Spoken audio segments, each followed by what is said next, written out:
Shoal Lake. I've been coming here my whole life. You know what? This lake is part of who we are as a community. A couple videos ago, I covered the Shoal Lake Bridge and Outlet project. You know, it's a $4.1 million plan to replace the outdated 1949 structure. And since then, I've had a number of residents, cottagers, people who have been watching this lake for decades reach out, all asking a version of the same question. What is the lagoon actually doing to our water? Why does this lake turn green every summer? And today I'm gonna do my best to answer that. I'm gonna walk you through how the lagoon works, what Manitoba law requires, what the public shows, and what I think this community needs is real answers. And hopefully we get to that.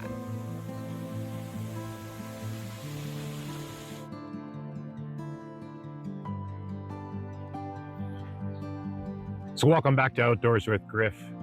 You know, a sewage lagoon is really exactly how it sounds.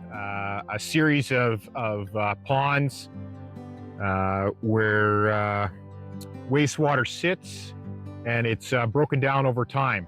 You know, sunlight, the lagoon has an aeration system, and over time, that breaks down. Now the lagoon is separate from the lake. It's all on its own.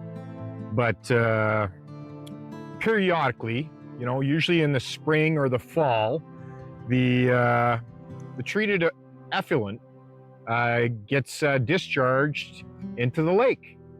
And here's the key point. You know what? Lagoons can reduce a lot of the things that we don't want, but one thing that they can't get rid of is phosphorus. And as you'll learn in this video, phosphorus is a key element to what turns the lake green. So let's get into it.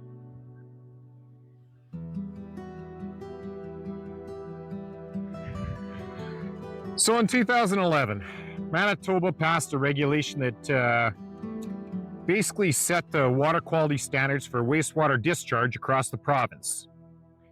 And under that regulation, effective January 1st, 2016, every municipality wastewater treatment lagoon in Manitoba is subject to a hard limit. This discharge cannot exceed 1 milligram per liter of total phosphorus. 1 milligram per liter, that's the law. It applies to the Shoal Lake Lagoon. Every lagoon has to hold to this Environmental Act license, a provincial approval that sets the specific conditions for when and how it can discharge. I checked the public record. The town of Shoal Lake has had an Environmental Act license for its wastewater treatment lagoon here since 2004. There's also a license on record from 2000 for biosolid removal from the same lagoon. These are public documents.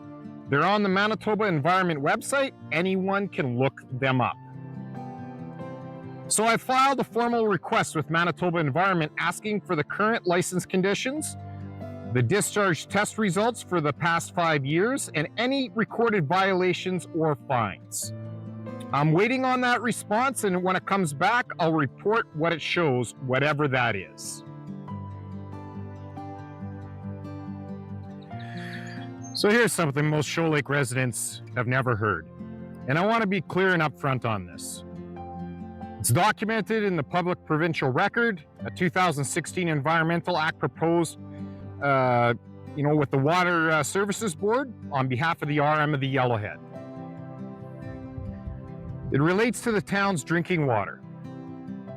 It comes from groundwater wells, but those wells are subject to be under the direct influence of Shoal Lake, meaning the lake water and the groundwater are connected. The raw water from those wells has historically had elevated levels of ammonia, manganese, and dissolved solids. That's why the new reverse-osmosis membrane water treatment plant was built, and it was completed around 2018. It takes that raw water and produces clean drinking water for the town. But here's the part that most people don't know. The reverse osmosis treatment process produces a concentrate waste stream, about 25% of the total flow at peak. And that concentrate then gets piped back into the Shoal Lake water system through a 150 millimeter pipeline. It's approximately 1 kilometer west of the water treatment plant. So that discharge was provincially approved. It went through an Environmental Act process. I'm not saying it's illegal, but it's another input into Shoal Lake's water chemistry that most residents have never been told about. And in a lake with a phosphorus problem, every input matters.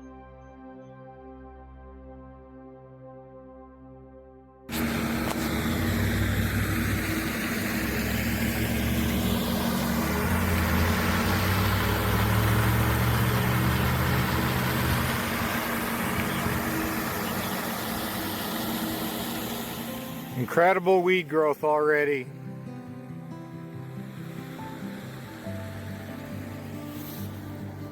Tough to paddle in this.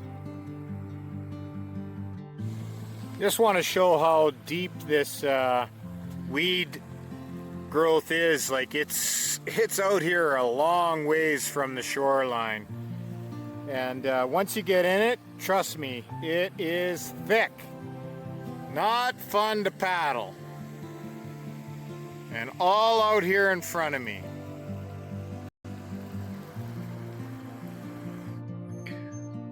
So take a look at what's happening on the north end of Shoal Lake right now. The weed growth this season is substantial, and that's not a random thing, that's a symptom. Aquatic weeds thrive on the same nutrients that fuel algae, phosphorus, and nitrogen. When those levels are elevated in a lake, everything that feeds on them takes off. So phosphorus is the primary driver of algae blooms in prairie lakes.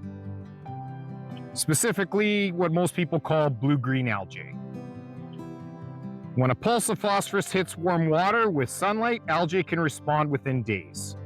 And shallow, warm, slow-flushing prairie lakes like Shoal Lake are exactly the kind of system where this happens fast. Longtime residents of this lake have described watching the same pattern repeat year after year. Clear water in the spring, then the lagoon discharge, then within a day or two, with a northwest wind, suds building up on the south shore. And then the lake turns green. That timing is consistent with what we know about nutrient pulse triggers, and a northwest wind pushes surface water south. The nutrients go with it. But here's the long-term problem that doesn't get talked about enough. Phosphorus doesn't just pass through. Over the years and decades, it accumulates in the sediment at the bottom of the lake. That sediment becomes a reservoir for nutrients. When the water warms up, when oxygen levels drop, then the lake gets stirred up, phosphorus releases back up from the sediment into the water column. Scientists call it internal loading. It means a lake can keep producing algae blooms and heavy weed growth long after you've reduced the inputs, because the problem is already on the bottom. That's why I've said the north end of Shoal Lake needs to be looked at very seriously for dredging. Hey, it's not cheap, it's not simple, but it's one of the few tools that actually removes phosphorus from the system. Physically takes it out rather than just trying to manage it from the outside.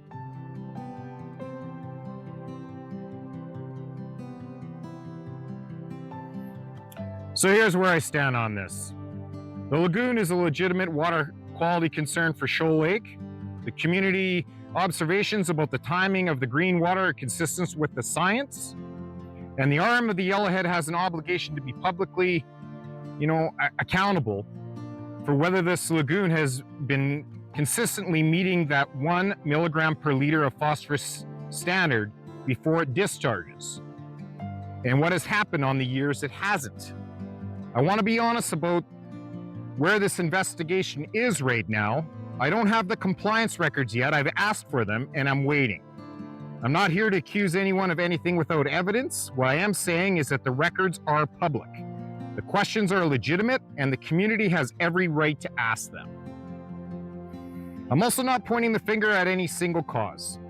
Upstream agricultural runoff, the water treatment plant concentrate, decades of accumulated sediment on the north end, these are all part of the picture.